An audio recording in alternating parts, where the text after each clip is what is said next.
StitchyTube. Settle down and watch StitchyTube 0. He just was having a moment there. You know how sometimes cats just get real skippy? Oh, there goes. They're like, you're shooting a video? Seriously? Do you do those anymore? I thought you quit. I didn't quit. Took a hiatus. But I am back with StitchyTube number 63, lucky number 63. They're all lucky, in a way. Hello and how are you? It's good to see you again. Let's see if 0. My cats. I love them so much. Lucky number 63. It's good to be here. And it is December 11th. So 2 weeks from today is Christmas Day. So that is exciting.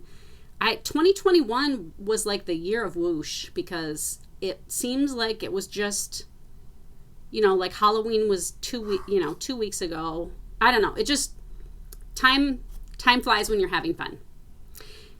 And I'm having so much fun here this year. It's been a good year. Lots of exciting things going on. I want to start off with a quick giveaway from last time. If you're still watching me and you haven't moved abroad, the question was, what project are you working on that you could just wave a magic wand and call it done? And so many people commented, and the winner was Alphabet Stitcher. And she said she wished she could wave a magic wand to finish the Village of Hawk-Run Hollow. So Alphabet Stitcher, you have won a $25 gift card to me. I feel like I'm at an angle or something. I haven't done this for such a long time. It's weird. So I actually did finish it a while back, if some of you remember. And it was really a super fun piece to work on. So the Village of Hawk-Run Hollow is a piece of the Kathy Barrick designed. The chart is still available. I sell it on my shop. You can also find it, I'm sure, at lots of other shops. It's a biggie. And I stitched mine in the silks, and it was one of those that I started on a Stitch Mania a couple years back because it was one I always I wish I would stitch that. It's so cool. And really, once I started, I stopped again. But then when I picked it back up, I was on a mission because each square was so much fun to do. And so that's what it looks like all finished up. I did it on 40 count Grandpa's Sleeve by X Jude Designs in the silks as called for. There is a DMC conversion for it. And I wanted to stitch it because of this mill, but I really love that City Hall building. It's really, how cool is that? Super cool. So,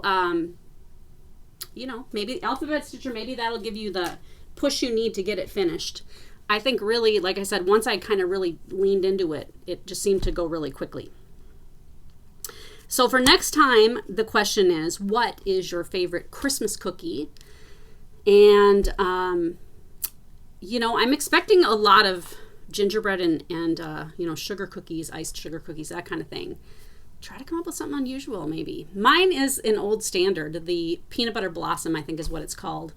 And it's a peanut butter cookie, and you chill the dough and you roll little balls, and then you roll them in sugar, and then you bake them, and then just before they're done, you put a Hershey's Kiss on top of each one and let it kind of melt into the cracks, and then you take it out. And I love those. And it's like, this isn't a Christmas cookie. It's peanut butter with chocolate, which I feel is a year-round celebration of flavor.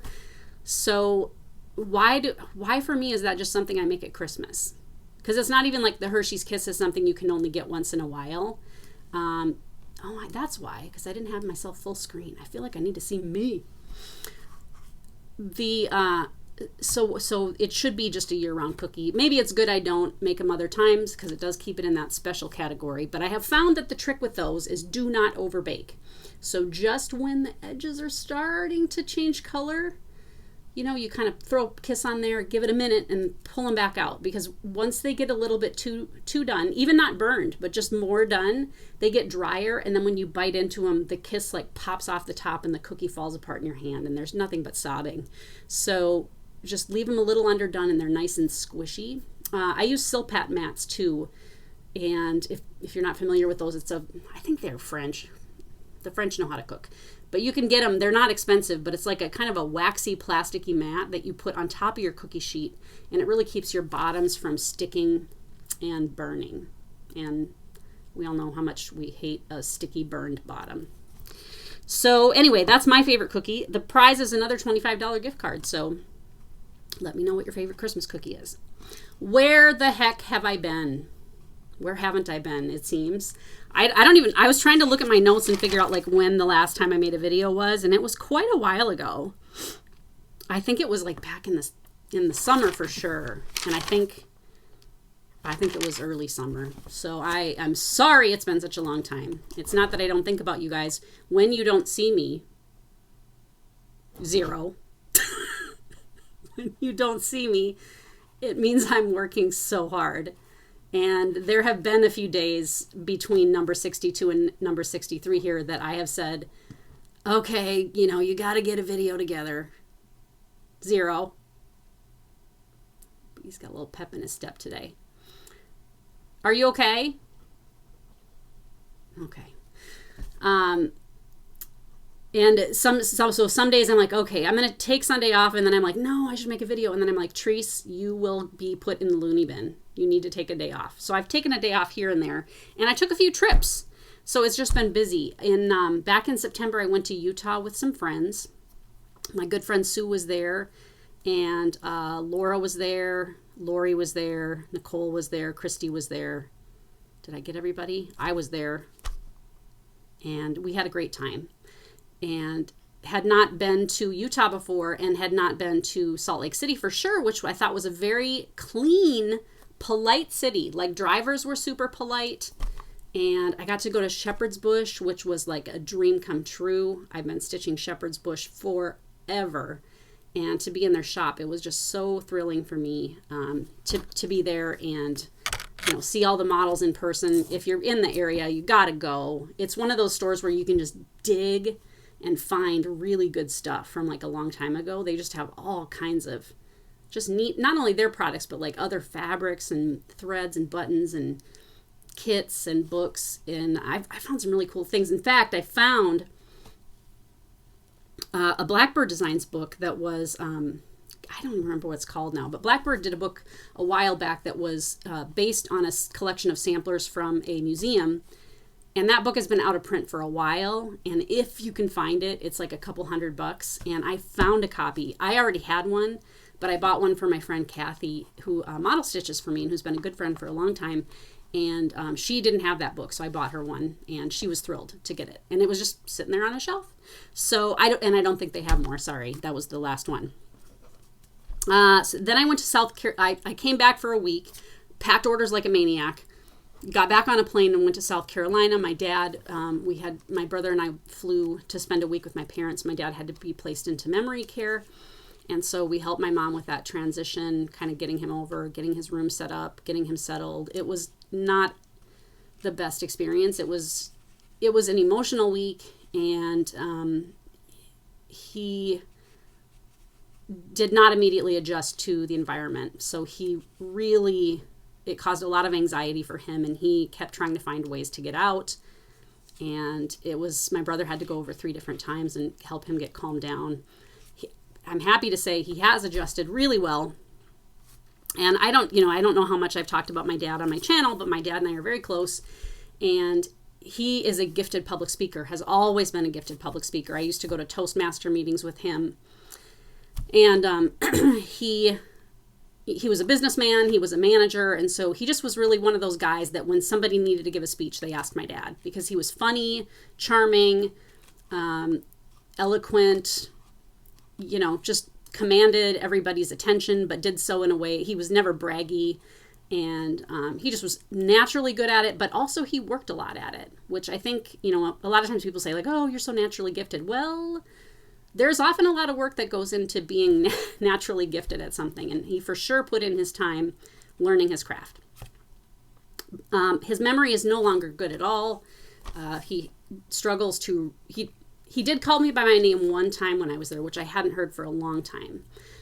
But one of the things he's been doing lately is squirreling away toilet paper. And the director of the place that he's at said they were having a staff meeting, and it was heavy because that's a tough job. You're helping people kind of at their last stage of life, and there's kind of all different problems. And everybody's facing the front with, I'm sure, the director at the front talking. And they saw my dad come out of the bathroom with a half-used roll of toilet paper. And he saw through the window a room full of people in chairs facing the front, which would have been a very natural environment for him to see because he gave a lot of speeches in his life. And so he just walked into the room and gave a speech about the importance of toilet paper. and this director said it was hilarious and it was just the break that they needed. I'm sure it was funny. I would love to have a copy of that speech. I'm sure they didn't film it or anything, but it kind of brought a smile to my face that it's like, oh, he's still in there. He's still giving speeches. And he could just off the cuff give a speech about toilet paper, even with Alzheimer's. Then I came back for a week, packed orders like a maniac, and then I left again to Amana, the Amana colonies in Iowa, for the Farm Girl retreat. Super fun. And Jen and I went together on the airplane, and my friend Sue was there, and it was a Brenda G retreat, so she set up shop. Her class was great. We did some shopping. I drank a lot of coffee, which I never do, and I'm going to drink some coffee this winter. Kind of put pep in my step. I was doing like some of that crazy stuff there. Then I released an advent calendar. So I had to take a week off, shut the site down again, and I spent 1 week stapling bags with items in it. They have sold out. I don't have more. I'm not making more. I made 600 of them. They sold out in 5 hours and 25 minutes. And I probably could have sold 3 times as many as I had. But it was a very long project. I started working on it back in January, and so I have had products in my house since January. And I worked with 22 other companies, designers, and creative folks. And over the course of the year, they sent me exclusive things that you could only get in this advent calendar. I had been asked a couple of times if I would ever consider doing one. And I think last year, maybe like Christmas time, I was like, you know what? I'm going to do one. And I was like, I'm going to do it upright. Like, it's not going to be just kind of random things that I found on wholesale websites. I want to go to all these designers that I've known for 20 years. And they had a great time because they had no holds barred. Do what you want. It can be Christmassy. It can just be samplery. It can be wintry. And so it's not only charts in there. Some of the designers did different things. And so that was super fun. Then I spent, a week getting 600 of those packed up and shipped out. The piles of boxes in my garage, I bought these boxes. They were pretty big, like 16 by 11 by 4, I think they were. And yeah, I just made an assembly line kind of a situation where it was mainly me, but my good friend Jen Reagan came over and helped. And then my employee Brittany helped too. And we got them packed up and labeled and everything. And it took a week to get them all out. But I did get them out before Thanksgiving, and I've been receiving all kinds of nice emails from folks who've been just really enjoying opening a new bag every day to see what's there. I'm still getting questions from people wondering if the products in the box will be available from me or in the future, and all of the designers have my permission to release those charts in the future, and so it's kind of up to them. I imagine that most of them will. I haven't really heard from anybody that said, nah, I'm just not gonna release it. And they're all worth releasing. So if you are watching social media and seeing some of the unboxings, just make a list of what you want and then watch for it next year, because I'm sure that they will all be available. I've taken almost 18,000 orders so far this year, but I've taken 2,000 of those in the last 3 weeks. So it's been a busy year, busier than last year, which was really busy. And I hired an employee. Like I said, I've got Brittany helping me now. She is a radiology student, and she comes over a couple times a week for 6 hours to help make labels and print invoices, which is super great. And I published a book. So that's what I've been doing. That's why I haven't been talking to you guys. I've been thinking about you, though, because I'm working on all these other things. So that's where I've been. And I really would like to make more frequent videos next year. I know a lot of people say that.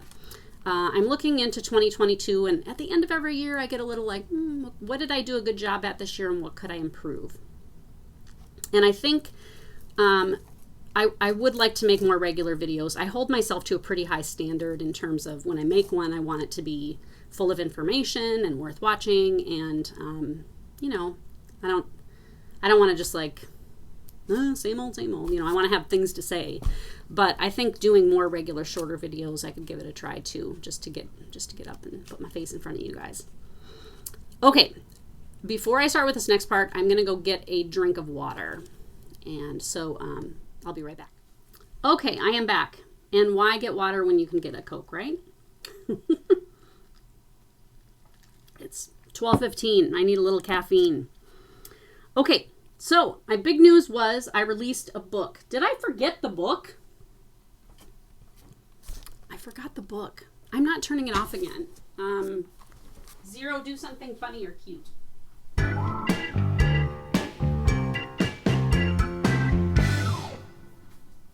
Here it is. Here it is. Here's my book. It's an actual real book, self-published. What do you think of that? I'm super excited about it. So excited. So the next segment of the video here is going to be about my book called Red Letter Day. And the idea for the name actually came from Nicola from Hands Across the Sea Designs. She and I were talking once about an idea I had to just kind of run a promotion with charts and threads and fabrics and things that were all red. And I was like, I'm trying to think of a creative name for the promotion. And she said, well, Red Letter Day. It just like slipped just right off her lips. And I was like, that is perfect. So thank you, Nicola, for that great idea. I did give her props inside the book. And so this is my book. And we'll talk about it. How about we talk about it? Let's just talk about it now. So what I did is my list of 10 is the 10 steps of, I'm trying to get all these, I hate pop-ups. The 10 steps of making this book. Now, it was a lot more steps than that, but I kind of tried to break it down to 10 steps of what to do to create this book. Step number 1. I guess step number 1A would be like, develop idea for book. Okay, step 1B. It was acquire the samplers, or look through my stash to see which samplers I wanted to include. And so I've got the antiques here, and I thought I would show them to you. And I've got all kinds of stuff. Let's see, not that. Oh, here they are. I have so much to show you today. It's like a show and tell. Okay, Anna Lagoya was one of them. And these samplers, I think all of them I either got on eBay. Most of them were eBay, but a couple were Etsy. And interestingly, I don't think I paid more than like $160 for any of these. I did put the prices that I paid in the book for a couple of them, I think, because it was just kind of so low. This one is just a cute little red sampler, just kind of a fragment. And this one I thought would be darling done up as a pincushion real small. And am I going to show you I'm just going to show the models now so you can kind of compare and contrast. So this is how the model turned out. It's stitched on a 28 count hand-dyed Lugana by Fiber on a Whim in over-dyed threads. And there are 2 different reds used. My friend Kathy stitched this for me, and then I did the finishing. And I always like to hide like little buttons and things. And then I have this cool glass kind of buttony thing that I got in a box of old buttons that I attached to it. But I thought it would be neat to do it over one and finish it as a pincushion, and it is just cute as can be. It's stuffed with sawdust. Okay, so there's a total of 7 samplers in the book, but there's only 6 projects, and I will explain why in a minute. This one is unnamed, and it's kind of stitched on a canvasy kind of a material, and it has definite fold lines. I don't know if you can see kind of the natural place it wants to fold. That way and this way. And I think it was probably folded into 4, folded twice, in half and then in half the other way, and put in a drawer, because there's no really color fading or damage or issues or things like that. It's very French looking to me. And that one, okay, so that one got stitched on 32 count? It was either 32 or 36 count Ren by Picture This Plus in Pashmina by Gloriana. And I think it turned out really, really pretty. So that's that. Then I have one sampler by Hedwig Kindler, and I had to buy the sampler because of the name Hedwig. Hedwig was Harry Potter's owl in the Harry Potter books. And so there is this sampler, which also is very, just very pleasing. And it's stitched on this banded fabric, and I actually have instructions so that you could stitch it and band it. Just like that. I chose a darker silk for this one, and then my friend Jen Reagan did this most of the stitching. I did the weaving so that it looked banded like the original, and then I stitched the things that were touching the banding because it would be tricky. You kind of have to stitch most of it first, put the bands in, and then stitch the rest if you want the bands. I think you could also stitch the bands in with just a different color, but it's just cool that way. Can you see it? It's so neat. Alphabet's really pretty. Okay, so that's that one. Another one is from a Pennsylvania show towel that I have. And actually, Brenda G, it was interesting. She had just started collecting these this year. I bought 4 or 5 of them. This one I think I got on Etsy. And they were made to just be hung in the house as decoration. And a lot of times they have big patches of just nothing, you know, like just plain fabric. But I really liked that center, those flower motifs, and then below it where the date is. And so this one, I charted those motifs and then charted the date and finished it like this. And so again, it's a pincushion. I finished it pretty. I don't think I hit a button on this one, but I've got this bangle of old buttons hanging from it. And that I stitched on a piece of who knows what, just a hand-dyed, I can't remember. And I think that turned out really cute. And, oh, and then I have this one, which is Emma Loper. And this one came just like this on, it seems so dark all of a sudden. It's on linen, but it's like sewn to a piece of mat board. It's in really good shape though. And I thought that one was really pretty. Now that it's actually an uneven weave fabric. So it ends up being a square, but when you stitch it, it ends up flat, flatter. So it's not a square, it ends up like this. And that's the model there. And my friend Kathy stitched just about all of this. She also stitched the French one, the no-name French one. And this line here is a specialty stitch, but you could also just cross stitch it. And I think that one's really pretty. I like the alphabets, they get bigger, start small and get bigger, bigger, bigger. And a couple of crowns on there is just, I love crowns on a sampler, especially a red one. But that one turned out really pretty too. And last but not least, this is the one that I stitched. So this one is Maggie Walsh, and the glass got broken in transit, and I really liked this little frame. It feels like a really cheap, is it wood even? I think it is. It's just a really inexpensive frame, and it's very just like gray and grungy and dirty, and I love it. The glass broke when it got shipped, but it didn't damage anything. And I just really liked this one too. The crowns at the bottom all have initials by it over one, like Q for queen and K for king and B for bishop.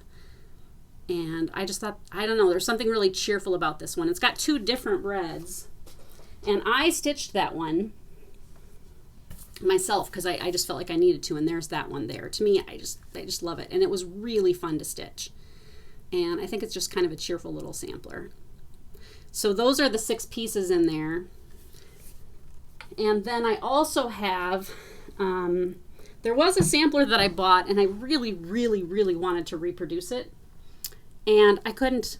It was undoable. It was undoable. She made so many mistakes that I could not make it look like she made it look. And when I bought the sampler online,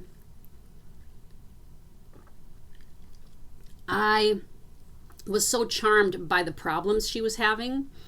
And then when it showed up, I was like, oh, the fabric is so fine. So here's the piece. You can see here's my hand. So can you tell how small this fabric is? And she was stitching over 2 threads. And you can see how much she struggled to make straight lines and keep the letters straight. And there's a section here, about midway down, where all of a sudden it gets neat and tidy again. And then this little row here, the letters are even stitched over one. And then it starts back up again, and again there's problems. And I almost think somebody tried to show her, and then when she tried again, she just really couldn't do it, and she gave up. And so I did write an article about this, and I've got a nice big picture of this sampler in there too. And so my intentions were to reproduce it, but sometimes greatness cannot be reproduced. It's like trying to catch lightning in a bottle, right? So those are the samplers. And I'm gonna do a quick flip through of the book in a bit. Okay, so step number 1 was to choose the samplers, which I just showed you. Step number 2 was to chart the samplers. And I use a program called Max Stitch, and I've used it for a long time. I like it just fine, and it's what I have used, for most of my recent charts, anytime in the last 10 years for sure. I used to use PC Stitch and chart at home, but I'm kind of a Mac girl, and so that's what I use. And I even started using my laptop. I had so much traveling I had to do this year that I had so much traveling to do that I thought, well, I'll take some samplers along. So when I went to Iowa this spring, I took samplers along and charted on my trip, which was nice. And so in Iowa, a farm girl was there, and she was like, so how do you do that? And she came over, and I was like, okay, so you have to click every time there's a stitch. She was like, what? But there's no other way to do it. You can't scan these and have it convert to just be a chart. You have to it's basically like stitching, except you're clicking every time there's a stitch. So it's definitely faster than stitching. But it's challenging because there are problems and issues, and you're trying to choose colors and make sure you don't make mistakes.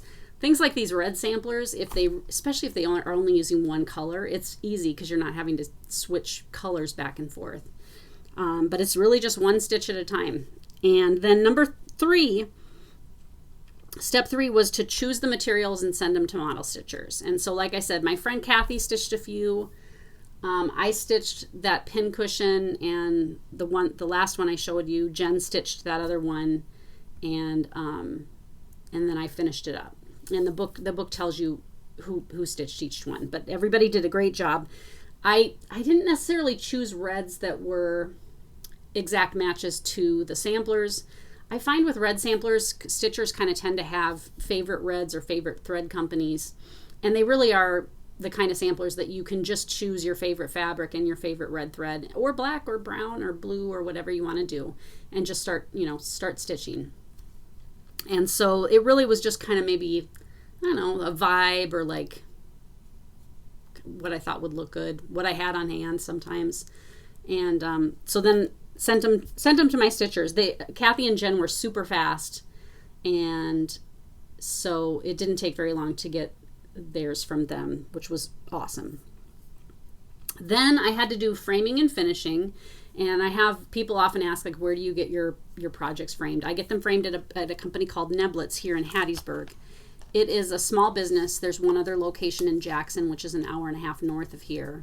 They don't ship. They're not really set up like a lot of the shops that specialize in framing stitching projects.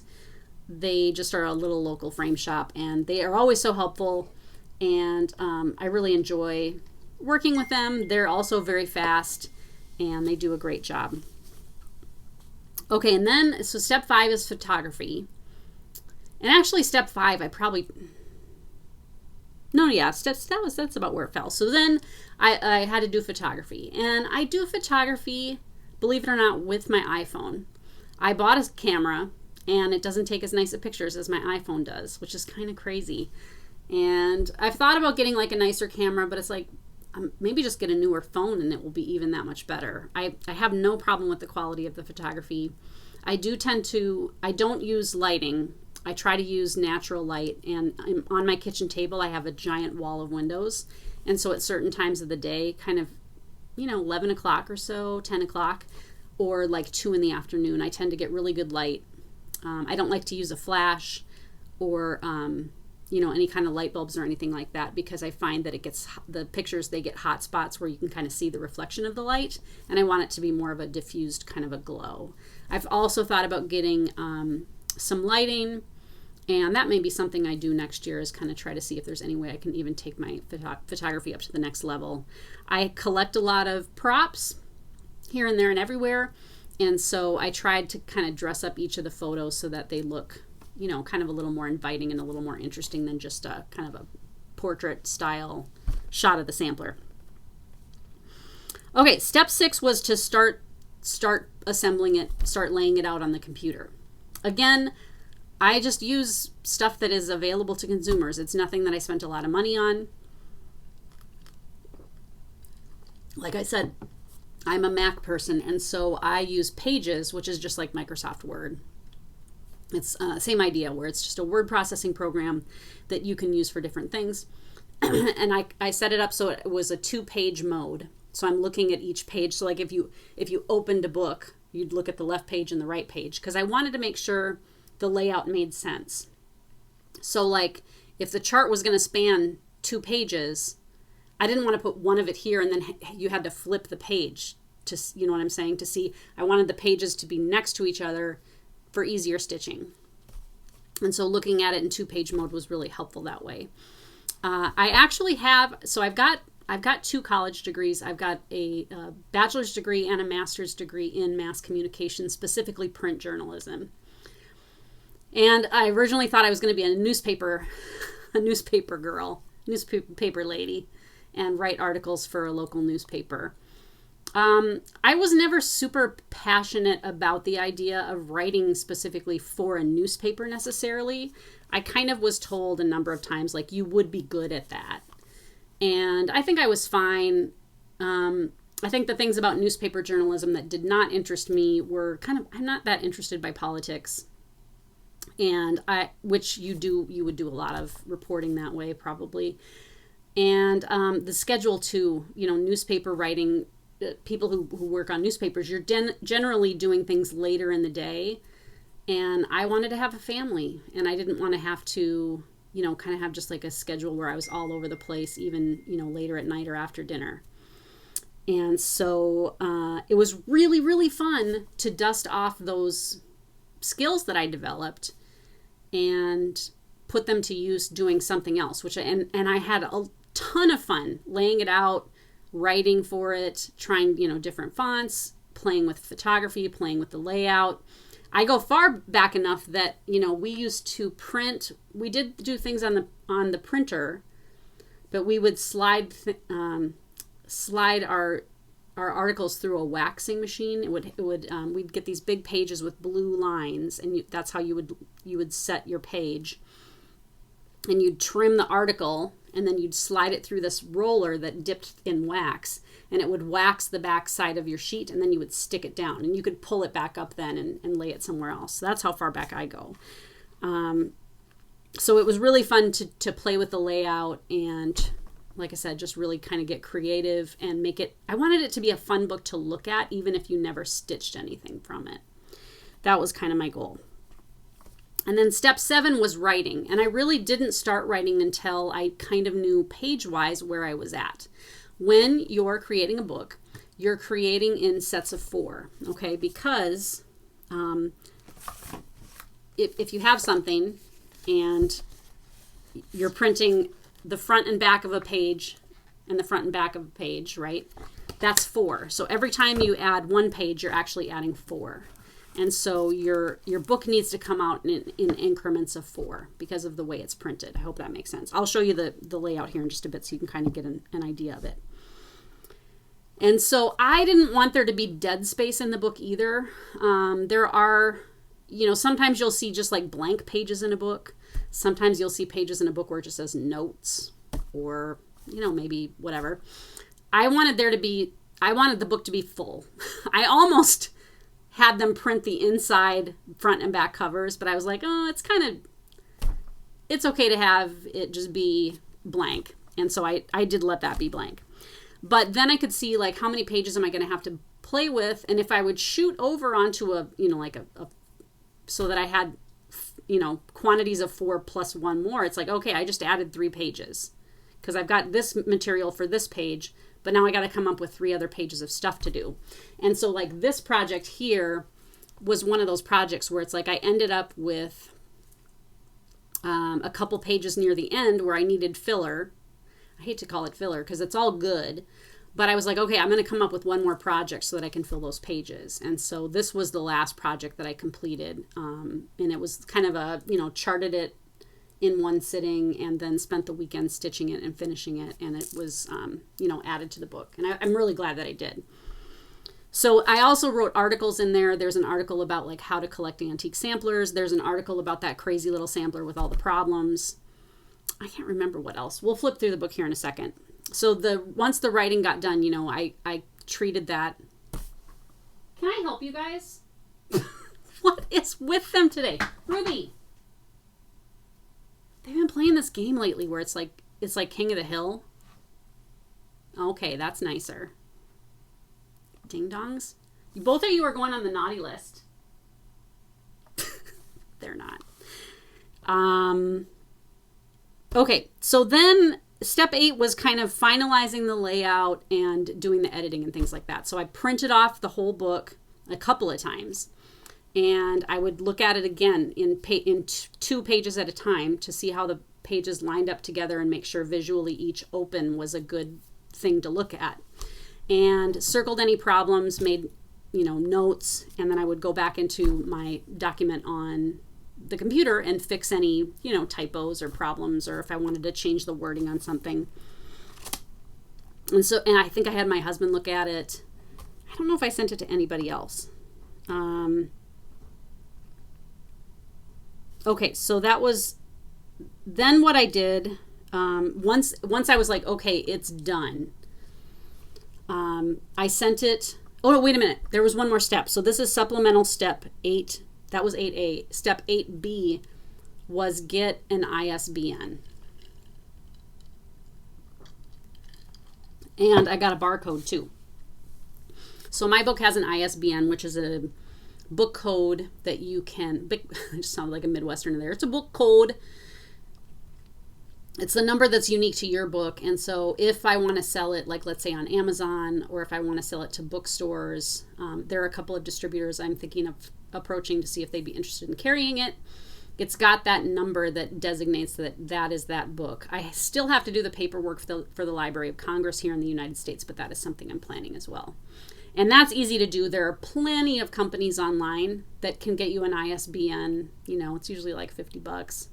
I'm sure you could figure out how to do it just through the government, but I'm like, you know what? I don't want to spend a bunch of time reading about and learning how to do this. These guys already do it. They had good reviews, and I just did it, and it took them, I think, 36 hours to get me back an ISBN and a barcode, which I really appreciated. Okay, so step 9 was to send the PDFs of what I did to Bolte Hall.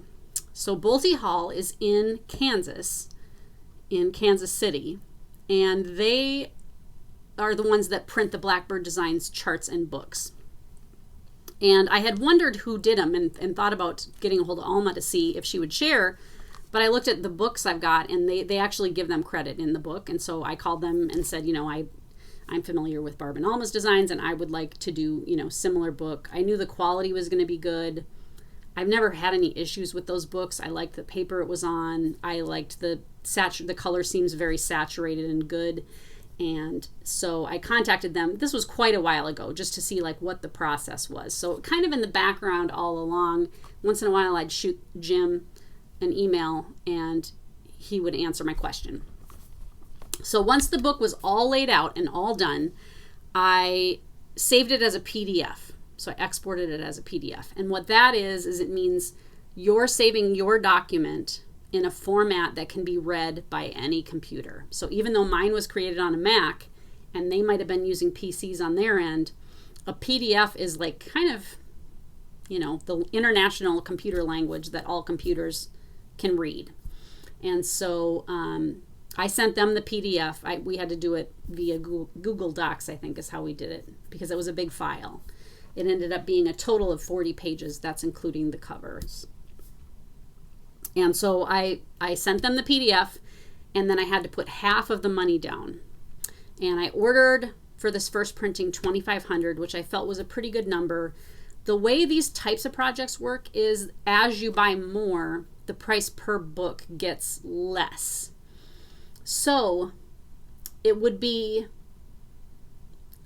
trickier. Like, let's say I said, oh, I really don't know how it's going to sell. I'm only going to order 100. Well, your price might be 4 or 5 or 6 times more to print 100 than it is to print 2,500. So I don't know how I arrived on that amount. I know what I sell of the Blackbird books when they re-release theirs, and I thought, I got to sell the shops, I got to sell to the distributors, and I'll take them to market in March. So 2,500 was my sweet spot. And then next time I do a book, which there will be a next time, I know I'll say, oh, that was too few or that was too many, and just kind of use it as a guide. So I had to put half the money down, and then they created proof sheets. So that is step 10, was that the proofs came back. And I brought the proofs so you can see them. And a proof sheet is just, this is how it comes off the printer. And you can see some of the pages are right side up and some are upside down. And then there's back sides to those as well, see?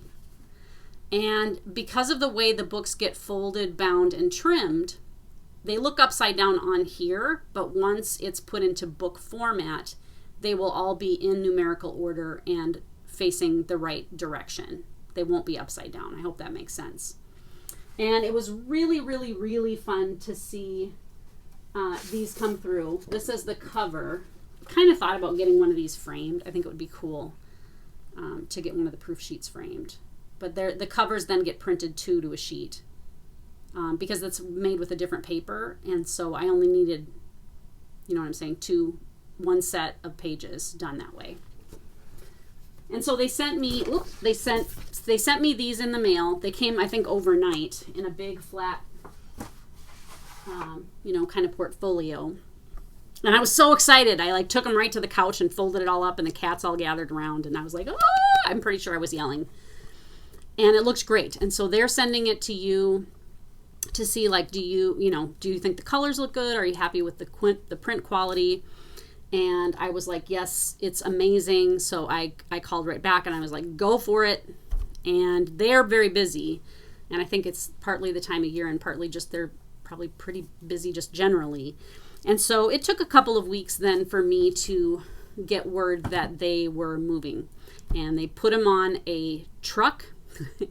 And I think I've had 4 or 5 18-wheelers come through here because I had all that stuff with the advent calendar and I had to order shipping supplies. I'm trying to remember what all. And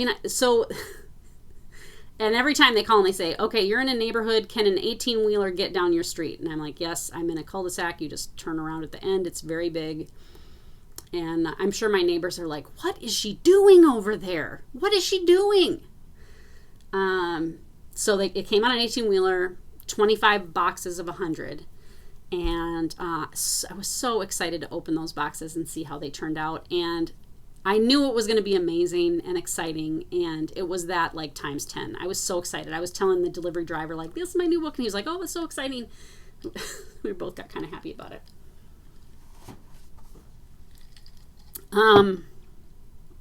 And then actually they charged me once I had received the books for the remainder and the shipping.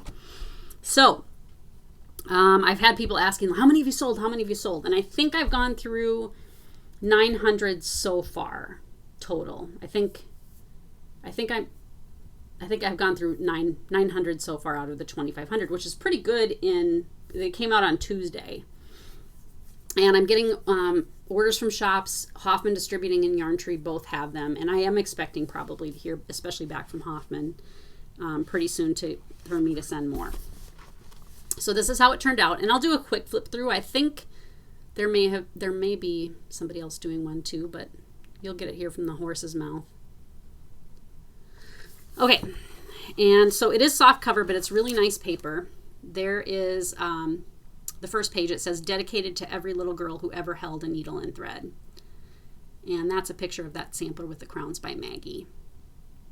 And I really liked that photograph and I liked the sentiment. And then here's this page, and I've got the table of contents, and I've got my ISBN is in that cream colored box. And I am using I don't know if I call them like a clip art company, but it's a graphics company called Tom Chalky, Tom, so like Tom, and then Chalky, Chalky. They used to pop up in my Instagram feed sometimes, and I went and checked them out, and I really liked their art style. It's a lot of vintage kind of ephemera. There's cool fonts, and there's cool art and things like that. And so like things like this page here, like that kind of beat up page, you know, I came up with the background color, but then I put that on top. I did a drop shadow so it looks like a piece of paper at, you know, at a table. The fonts, I don't remember where I got that particular font, but this is a Tom Chalky clip art, so are these. And so anyway, that's how I did that. And so this is an article. Oh yeah, that's right. Okay, so I wrote an article about the color red, and that's that. And then here's the enveloper sampler.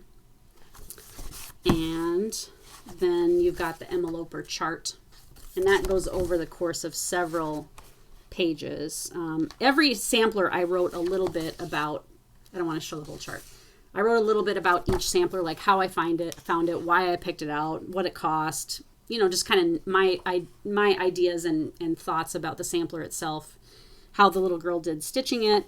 I've got a stitch diagram too. The Anna Lagoya one, that's the one that was stitched as a little pincushion. I've got a photograph there.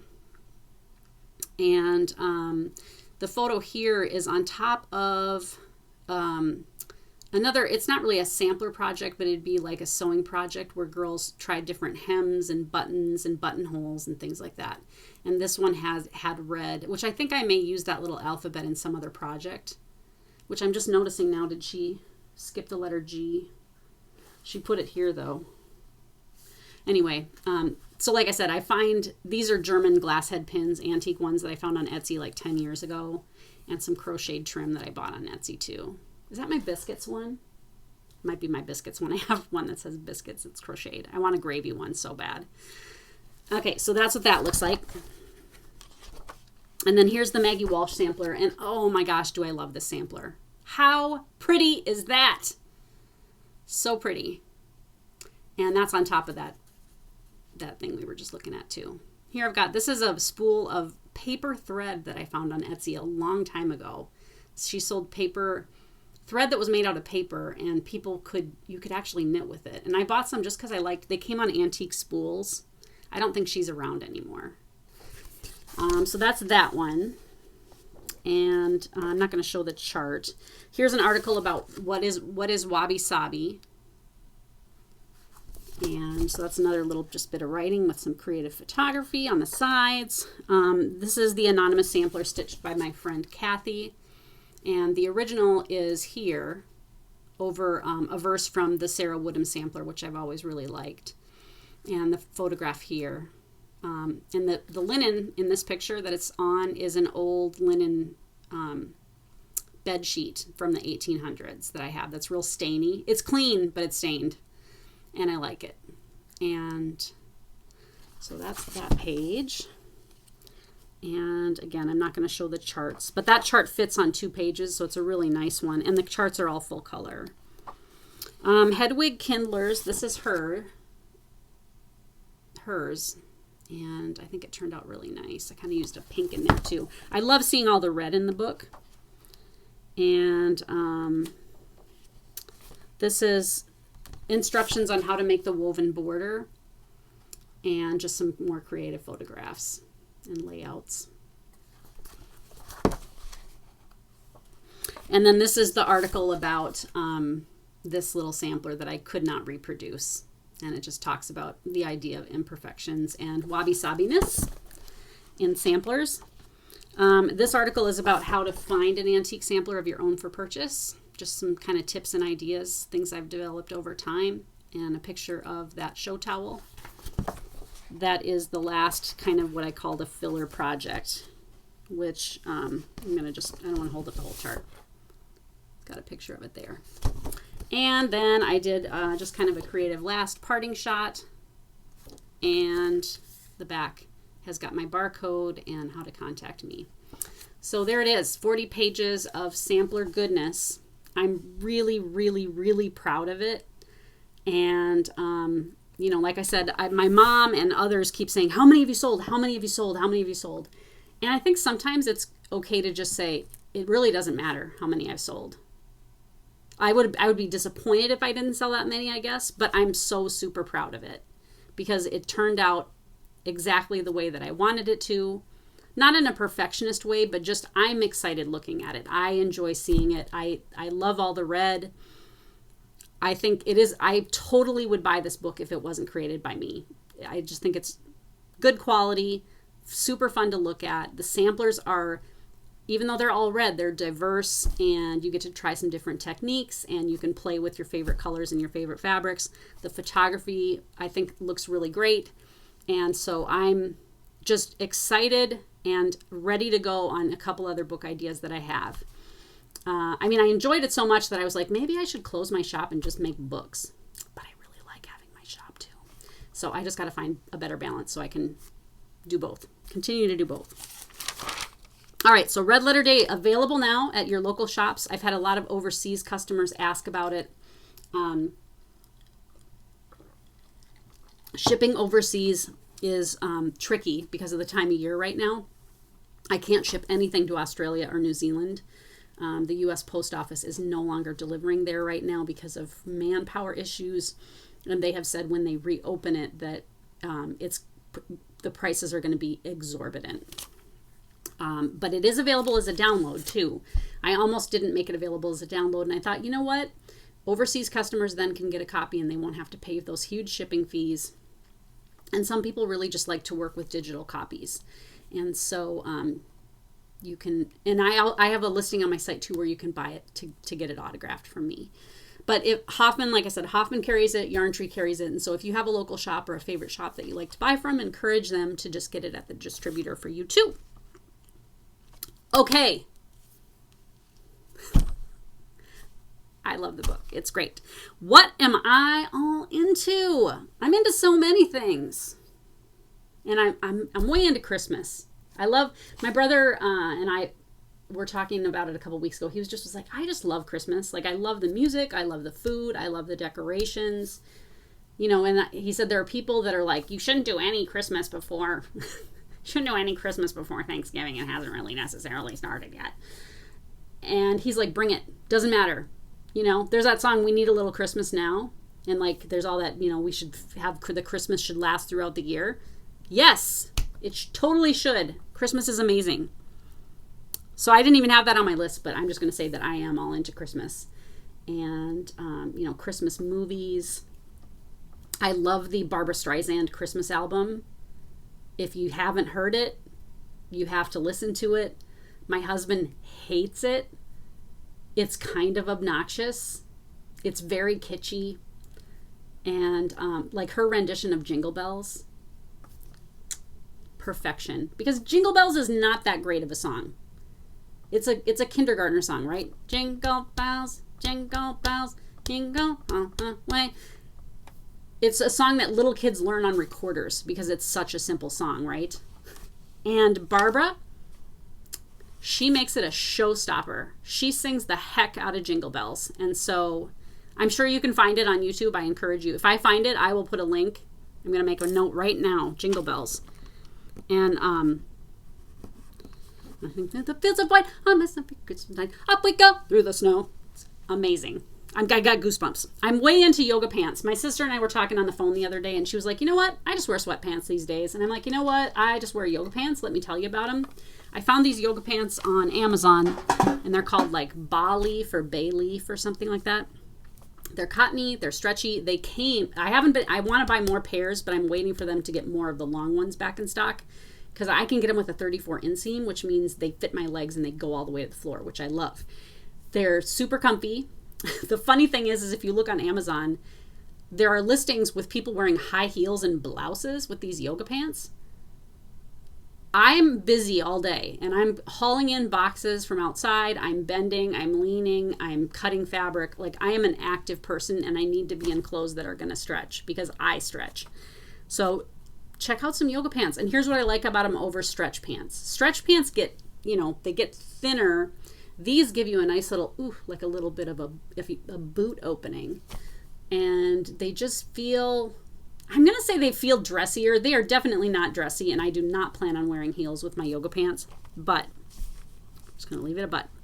I'm way into my Klipsch speaker, and I'll post a picture of it here. And I forgot I had this on my Amazon wish list, but my husband yesterday said, hey, I want you to open one of your gifts early. I was packing orders and listening to Christmas music on my laptop. So I just got that little laptop, speaker, which is fine. I still was enjoying it. But I had put this on my list. I don't remember where I saw it, but that's what it was. And he said, I think you could be using this to listen to your music. Here's what I like about it. Should I get it? I feel like I'm going to get it, but I'm going to shut this down and I'll come back. I am back. I got it. Here's what I like about it. And again, I don't remember where I saw it. It's on Amazon. It's called the Klipsch, and it says The One. So see how it's kind of like retro? They have it just in black too, with kind of a patterned fabric, but it's kind of that, it's got such a 60s vibe to it. And look at the switches on the top. It's got one of these toggly things. How cool is that? And it's very heavy. This weighs 8 pounds. And it's got, even though, see, it's got that Bluetooth symbol up there. So it's made to hook into your, you can use your phone, your iPad, your computer, your laptop, whatever, and you can broadcast your music directly to this speaker. And the sound is pretty good. There's not a lot of ways to adjust. There's no bass boost or anything like that. It's got volume, and I don't know what this other thing is, but I'm really pleased with the sound. Really seems like really well made, real quality. I think back to Mitch Hedberg. He was a comedian. He talked about how sometimes you'd pick a radio up and it was like really heavy and you're like, oh, this has got the weight I desire. And then you open it up, it's just batteries. It's because it's got so many batteries. So this is actually, it's really heavy and it's furniture quality, and it's just got that kind of cool, kitschy, old vibe to it. So I think they run about $185. I will use it all year because I like to listen to podcasts while I'm working too, and I've just been listening out of my laptop. So I'm all into that. I'm all into it.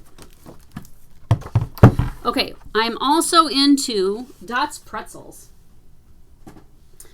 developed in North Dakota.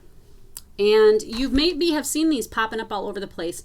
Dot recently sold her business, and then I think it was resold.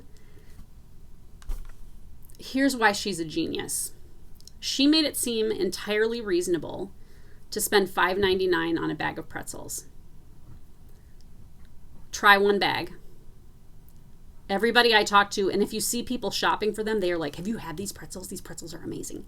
They're seasoned with a seasoning. Dots doesn't actually make the pretzels. They make the seasoning, and then they put the two together. The pretzels are made by a secondary source. They're kind of buttery. There's like a tiny little bit of a bite to them. They're not spicy, but they're just, it's like it's savory, salty, starchy. My mouth is watering. They're so good. They make a couple other flavors, and you can get, I think, even like cheese puffs that have the seasoning on them. And there's like a ranch, Southwest Ranch one, and a honey mustard one. But the original that comes in the red bag, they're great. They are great. Our possums are back. And we kind of lost track of our possums about June-ish maybe, or May. And I was like, oh, and I thought, well, they moved on, in the neighborhood, because we had 4 that were coming to our deck to eat our birdseed at night. And like a week and a half ago, I was on the phone with Sue, I think. And I was like, oh my gosh, the possums are here, the possums are here. And I literally watched them come back to the yard, and who I think is Jingle just went straight under the deck like he was coming back home. He was like, all right, here we are. It's time to go home. And his mom went up and ate. I don't know if the dad is around. I'm hoping nothing happened to him, but you never know.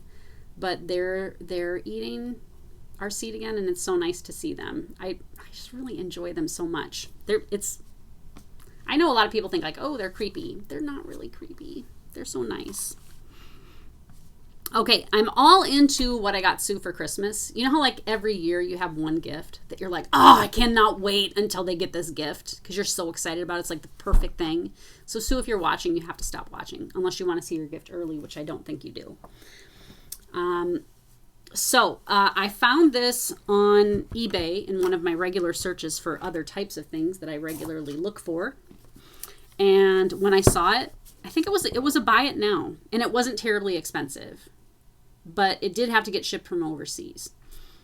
But I was like, that is 100% Susie Reno. And Sue and I have been friends a long, long time, and I know that she will love this. Now, unfortunately, so they packed it in a styrofoam cooler and shipped it in a box in a styrofoam cooler, which you would think like that would be fairly safe. No, the frame and the glass broke. But I didn't buy it for the frame and the glass. I would have sent it to her in the original frame.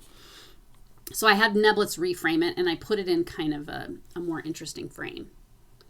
I'm going to take it back a little bit so you don't get so much glare. Can you see it? Oh, it's so... How cute is that? I'm sorry you're getting so much glare. Hold it up close so you can see the texture. So it's an old piece of needlework, and really expertly done. It's embroidered on a piece of fabric that looks like the pattern was actually, pre-printed onto the fabric. And I did have them keep the old backing on, which says class of 58 to 59. So I don't know if that means, and you can tell it was hung up a number of times. It got kind of beat up there. But I think the frame is really kitschy and cool too, and I think she's just really going to love it. It's got all kinds of specialty stitches, and it's about the size of a sheet of paper. Anyway, I'm super excited about sending that one. I wanted to show it to you guys before I shipped it in the mail. I'm going to ship it on Monday. That's what I'm all into this week. I'm almost done, but I got to tell you, what have I been working on? Because I've been stitching here and there. Now that I have Brittany helping me, even if she just comes 12 hours in a week, that's time that I don't have to be doing the things that she did, right? So that gives me time to relax a little bit and not work. I worked very, very, very many hours this year. Very many.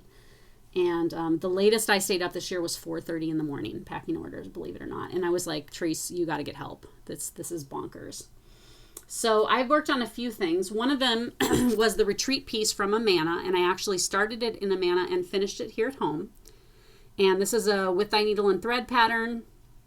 I don't recall the name of it, but it's not available for purchase yet. She'll release it, I would imagine, next year.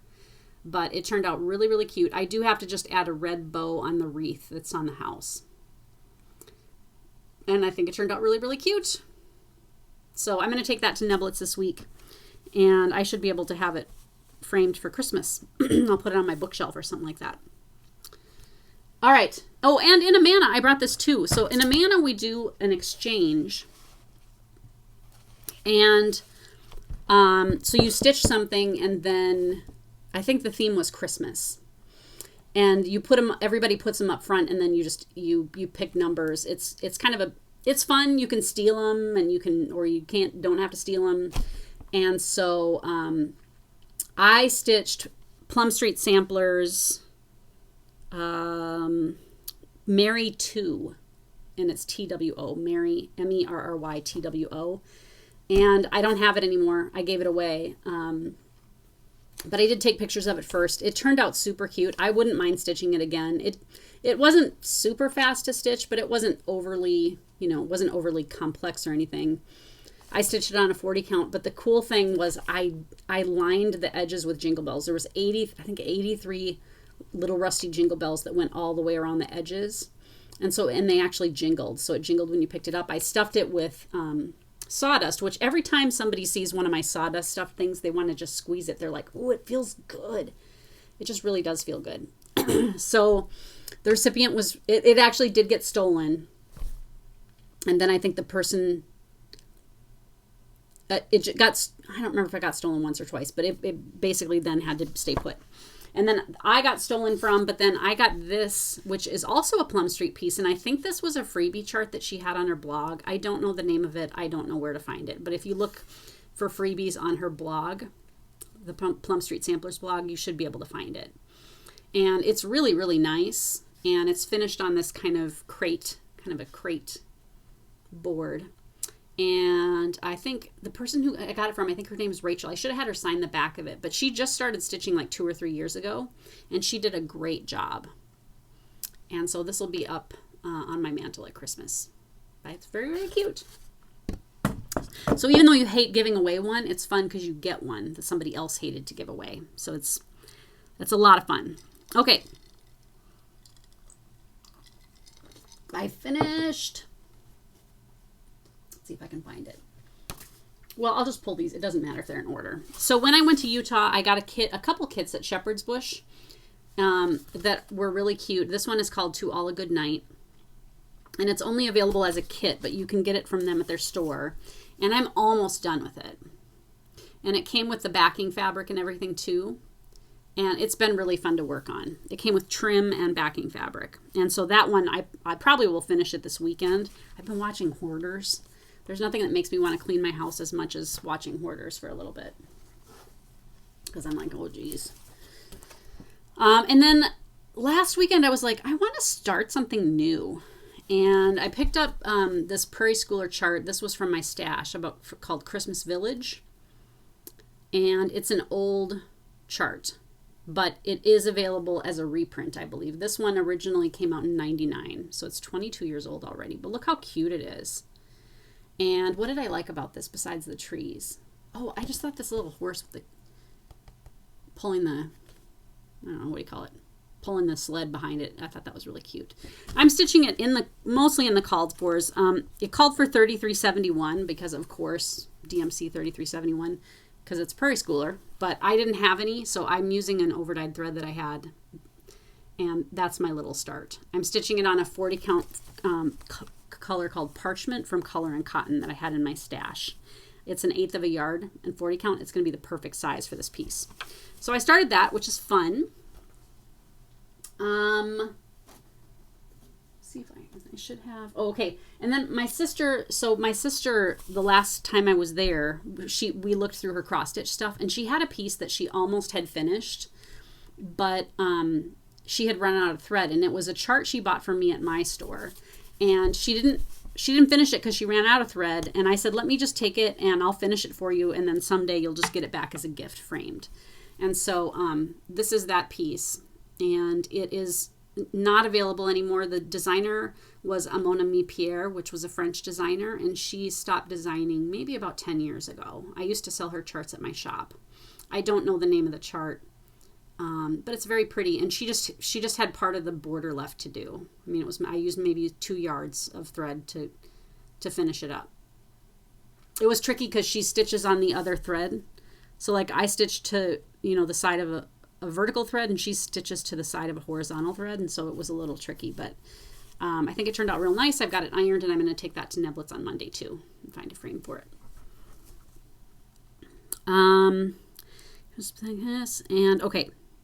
okay, so that was what I'm working on. So now I'm going to talk about 3 things in my shop and then let you go. So thing number 1 is Kathy Holden fabrics. Now I guess it's been 2 years already. I've had a Moda account for 2 years, and I get the Moda fabrics in, and the ones that I like the best are the Kathy Holden fabrics. And her fabrics are very much kind of like vintage, ephemera, kitschy, old like illustrations, and I just think they're the coolest. And so when I order them, I order a lot because the way that fabrics work, and I think it's strange to us who are cross stitchers because our patterns and fabrics and things are available all the time. Like just that fabric or that pattern from the Prairie Schooler is from '99. You can still buy that pattern, right? And they don't do that. That's not how they do it in the quilting industry. So a line of fabrics come, and when it sells out, that's it. They're not going to print it again. So I'm always afraid I'm afraid of running out of things. So I brought a few bolts just to show you what they're like, because I think they make really good They're good for like project bags or like finishing or just whatever. So like this one is like vintage receipts, and it comes in 2 different colorways. This is, I think, the antique one, and then there's one called parchment that's paler. So I think that's really cool. Let's move this to the side. We're gonna move it to the side. This one is from her first offerings through Moda, which I've still got some of this left too. And so again, really fun, just different kind of vintage illustrations and whatnot.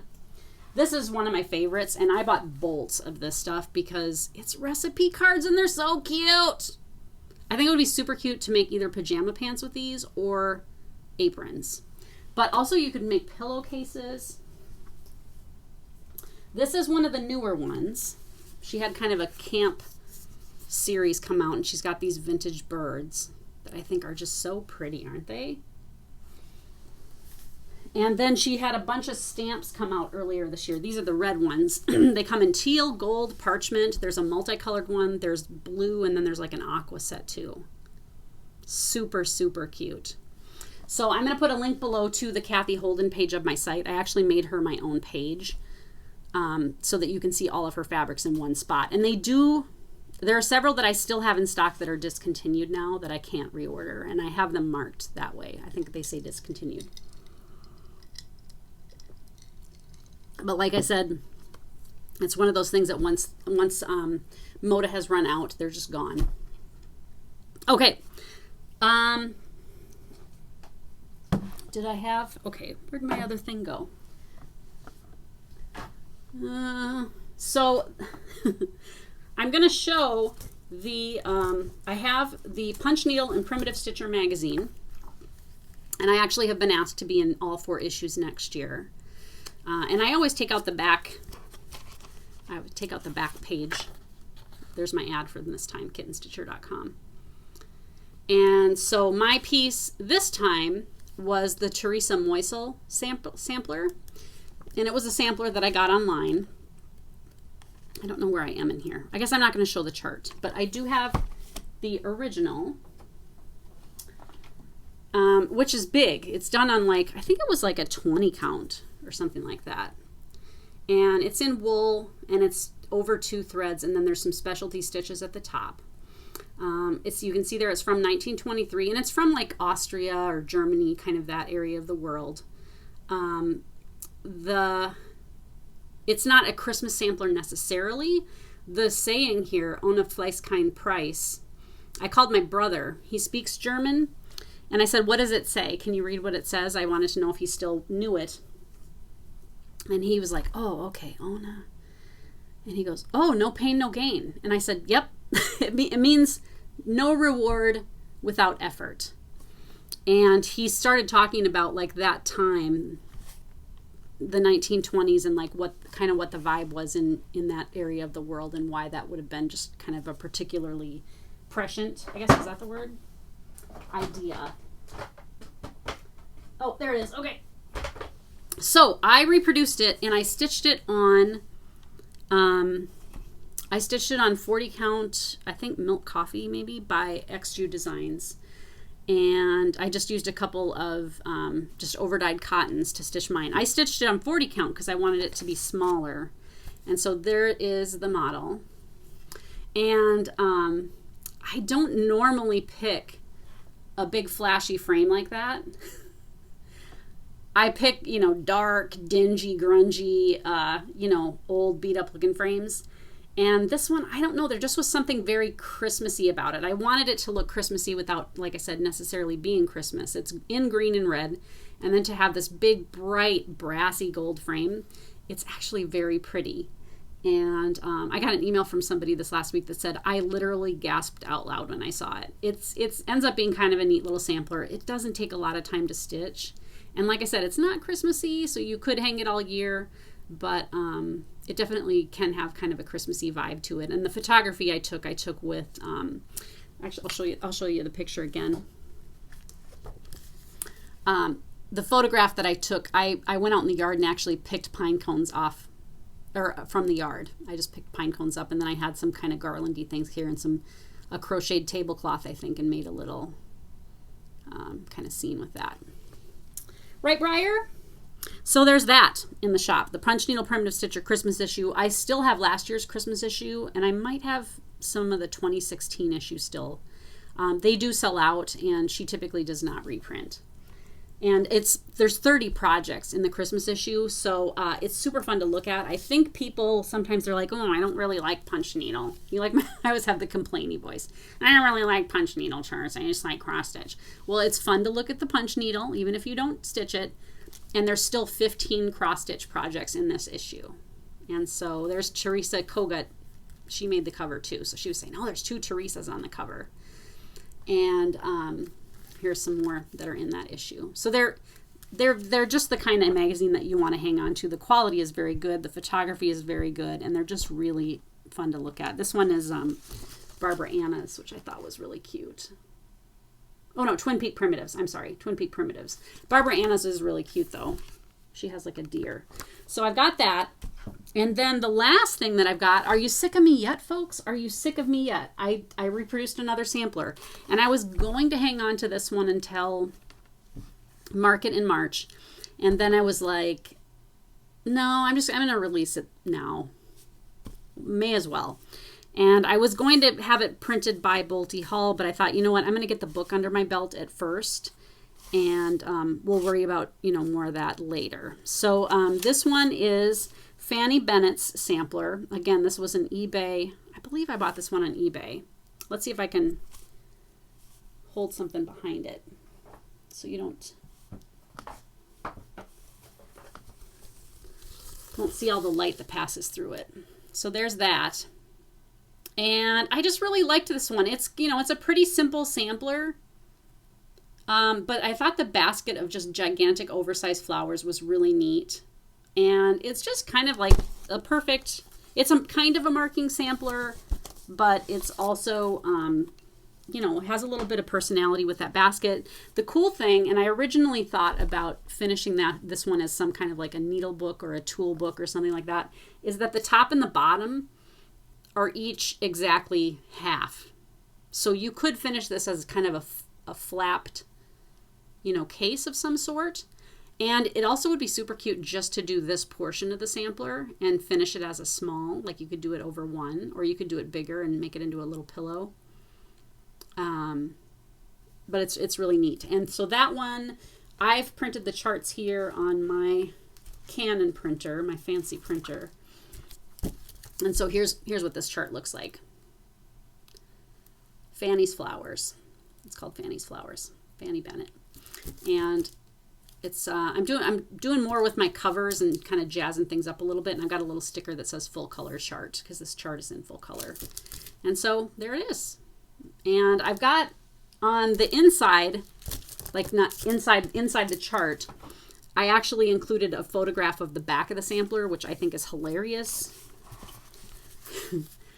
This little girl, I think when she got to the end of a line of thread, she just pulled her needle off because it's just shaggy with just long, 2 and 3 inches of leftover thread at the end of every one.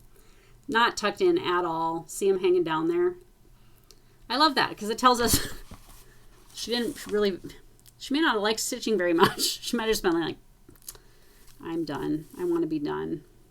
So anyway, that's Fannie's Flowers, and that is available as a download or as a chart. And once again, if you have a shop that you like to do business with, Hoffman and Yarn Tree both carry that chart, and they can be ordered from them, or they can also be ordered, if a shop wants to order directly from me, they can do that as well. Okay, it's good to be here, and I'm super excited to have it be Christmas. I get to have my boys home. Harrison comes a week. Oh no, does he come this week? He comes this week. I think he comes this week. I think he comes on Thursday. That can't be. Does he? He comes. Now I'm like, when does he come? Oh, he does. He comes this Friday, I think. So I'm very excited about that. Or Thursday. I got to get cleaning. I got to get his room cleaned out. It has all kinds of merchandise in it. And Graham will be here on Monday then, the following Monday. And so excited to have him here. Harrison did not come home last year due to the pandemic, They're both flying this year. Harrison is bringing Finn, and we're just going to have a great time. I'm planning some activities, and they both are telling me what food they want me to make, and so it's just going to be a great, great time. And we really have fun at Christmas. And we do stockings. Everybody gets a stocking, even though we're all grown up. Because sometimes you just have little gifts that it's like you don't want to wrap them, but you just stick them in a stocking, and then it's fun the next morning. They both want me to make Thanksgiving dinner again, and that'd be our Christmas dinner, because neither one of them got to have Thanksgiving dinner. Harrison and his girlfriend went on a trip the day after Thanksgiving, and so they didn't want to have all the leftovers kind of go to waste in the fridge. And Harrison and his friend, or Graham and his friends, had planned on kind of a Friendsgiving, but then one of them had to work, so the other three just had hamburgers. They just went to like McDonald's or Hardee's or something and had hamburgers for Thanksgiving. So we're going to do it up again. And it's just going to be really nice to have them around. I am going to shut the website down for 1 week of a 2-week break. I know I had a bunch of trips this year, 4, I think, in total. Trips are not vacations, even though a couple of them were stitching related. One of them was family related, and it was like I said, very difficult. But those were a lot of those late nights where I'm trying to get caught up on orders before I go. And then I had all this activity at the end of the year here with the book and the advent calendar. And so I'm tired. I want to stitch. I want to craft. I want to just sit and read. I want to bake. I want to spend time with my family. And so you can order now, but I'm going to shut the site down the day Harrison comes. And I will get caught up on orders before I start vacationing, but it's going to be nice just to have a little bit of a break and just let my mind rest. I'm thinking next year too that I'm going to have two days a month that are creative days, because it is really hard to squeeze things like charting and creating into a schedule that is just completely full with running the business. And so just do a little shifting this year. I feel like this year went really well. I have the best customers and supporters. People are so kind. And so it's absolutely a pleasure to get out of bed in the morning. I've been getting all these emails from people saying, I feel like a kid again. Your advent calendar has me jumping out of bed in the morning, excited to greet the day. And that's how I feel every day doing what I do. It's super fun. The fact that I have so many orders allows me to do things like publish books. It's never something I would have been able to make happen before. And to get these, wonderful samplers to reproduce for you guys. When you support my business, what you're doing is supporting my creative endeavors that I, turn around and send back into the community. And I'm always glad to hear from people who appreciate it and who have had fun stitching things, or even just ogling a little bit. I can't say that I won't be back before the end of the year, but I am wishing for all of you a very Merry Christmas, no matter where you are, if you're at home or away. And that 2022 I feel like 2022, that there were a lot of people that went through big changes this year, people that I know. And that some of that was hard, but that 2022, I feel like it's going to be a good year, like a better year for a lot of people, because I think some of the changes that many have made in their lives, even though the change was hard, where they're moving is a better, easier, more fruitful place to be. All right. Happy stitching, and I will see you next time.